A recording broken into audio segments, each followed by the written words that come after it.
Welcome back, Star Wars fans, and thank you for joining me for another Star Wars Theory video. Before I get any further, don't forget to hit subscribe and that notifications bell so you don't miss out on any future theories or discussions. Today, I have a theory that I am extremely excited to talk about, not just because I believe the concept of it is great, but because there seems to be quite a few signs that point to this actually coming to life. If you aren't already familiar with the Thrawn trilogy of books by Timothy Zahn, starting with Heir to the Empire that came out back in 1991, then a lot of these characters and plot points may sound unfamiliar to you. I highly recommend that you read up on those, as they're fantastic books and the storyline within them tie heavily into this theory. Now, it's clear that a few of the upcoming Star Wars Disney Plus shows are going to be very interconnected, with the future seasons of The Mandalorian, The Book of Boba Fett, The Ahsoka Show, and Rangers of the New Republic. Fingers crossed for a Luke show winding up in the mix as well. And it has been reported that all of those shows are going to lead to an epic crossover of sorts that I'm sure will be a defining moment for the shows and movies that follow after that. But what is this storyline that all of this is leading up to? Who's going to be the big villain for all of this here? Well, I believe the answers to those questions have already been somewhat hinted at within the first couple seasons of The Mandalorian. Let's explain.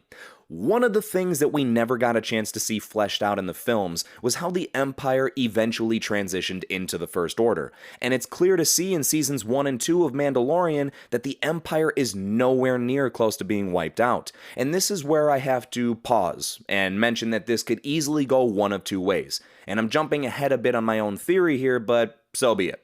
Option 1, which at the moment seems to have a bit more potential, is that this epic crossover would show us that exact event where the Empire truly falls and fades out of existence, only to shortly afterwards be converted into the First Order.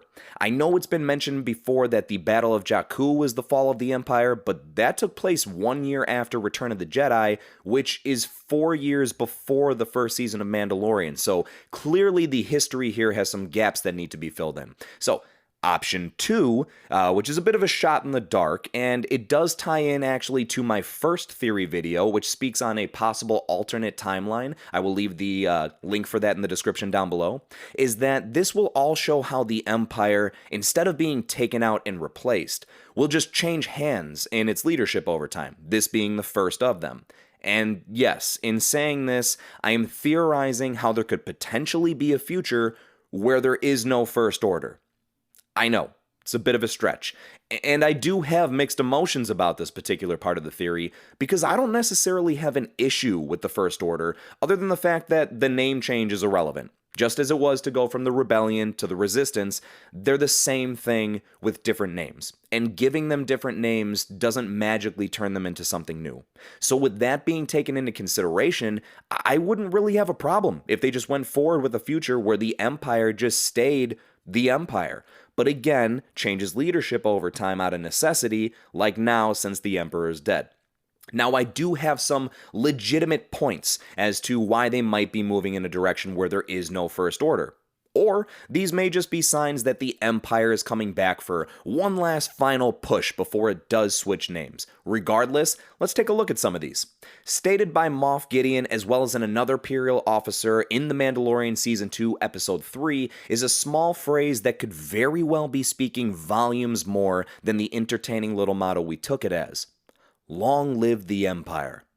I'm not one to believe that this specific statement was thrown in there just to sound cool. I feel like this is being said in a way that could almost be a way of the writers breaking the fourth wall a little bit and letting the viewers know that the Empire is alive and it isn't going anywhere anytime soon. Almost just like how people believe the quote by Luke in The Mandalorian Season 2 finale, "Talent without training is nothing," is quite possibly a jab at Rey or the sequel trilogy overall. If this really was a time where they were in the process of becoming the First Order, why wouldn't they be saying, "May the First Order rise," or something like that? They're very certain that this is still the Empire. And this idea is furthered even more later on in Episode 6 by Boba Fett, when he shockingly states, "The Empire, they're back. This isn't a spy stream. I can see the Imperial cruiser with my own eyes." Sorry, I had to take a time to throw that in there real quick. It's just another moment that I feel the writers and creators are deliberately taking the time to emphasize, hey, this is still the Empire. Now again, I won't deny the fact that this could be a way of trying to return the Empire to the glory that it once had, and once that inevitably doesn't work out for them, they change names and uniforms and hope no one notices, but I almost find myself rooting for the option of the Empire staying the Empire at this point. But no matter which route they take, we still have to look at the looming question of who's the big villain here? There's got to be some character or characters that put the events in motion that lead us to see all of these shows cross over with each other. And I don't think it comes as much of a surprise to most fans at this point that my first guess goes to the blue-faced, red-eyed chiss name-dropped by Ahsoka Tano herself, Grand Admiral Thrawn. That's right. The guy who got taken away by space whales with Ezra Bridger at the end of Star Wars Rebels is not just someone that I imagine will make their presence felt in the Ahsoka show, but throughout all of the shows that are taking place at this point in the Star Wars universe. And my gut tells me that he must have been back from his space whale adventure for at least a little while, as when Ahsoka asked Morgan where Thrawn was, it seems as though she's been searching for him for some time. He appears to be the top candidate for most imposing Imperial character now that the Emperor and Vader are gone, and this is where it all ties nice and neatly back into that series of books by Timothy Zahn, which again began with Heir to the Empire.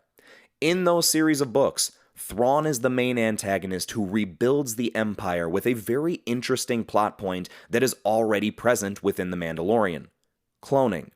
The book explains that Thrawn was attempting to create clones of his own that would be battle-ready within a year for an army to reconquer the galaxy from the New Republic. Long story short, this all leads to an epic battle in the third book where, spoiler alert, the Empire is nearly eradicated and Thrawn meets his demise. So we already have some story elements bleeding over into what has been shown in The Mandalorian, but I don't feel like the connections stop quite there. The events within these books begin to take place 5 years after Return of the Jedi. Guess what other story takes place 5 years after Return of the Jedi? The Mandalorian. So, I truly feel there's a lot working in the favor of this becoming real. If it does, that would mean we may be seeing more and more elements incorporated from these books, such as the introduction of Mara Jade, who was a secret assassin of the Emperor, who starts off wanting to kill Luke because she believes he killed her master, until she finds out he didn't. Then she kills a clone of Luke. Then she falls in love with Luke, and later on they end up having a kid named Ben. Read the books. It's way more interesting when you read the books. By the way, makes a lot more sense for Luke to name his kid after Ben as opposed to Han and Leia. Speaking of them, though, we could see the introduction of the Solo twins, Han and Leia's kids from these books and other Legends materials, Jaina and Jacen Solo. They end up having another son down the line, Anakin Solo. There's really so much potential with turning a story like this into live action, whether they follow it line by line or not. At this point, I think we might just see it happen. But let me know what you all think. Do you think there's enough elements shared between these properties to connect these dots? Would you rather see the Empire rise and fall but still stay the Empire? Or do you want this to be the story of how they became the First Order? How about Thrawn being the main villain? Is he worthy? Do you think there's someone else out there that maybe should step up to that plate? Tell me your thoughts and your own theories down below. Leave a like if you enjoyed this video and like to see more. And until next time, may the Force be with you.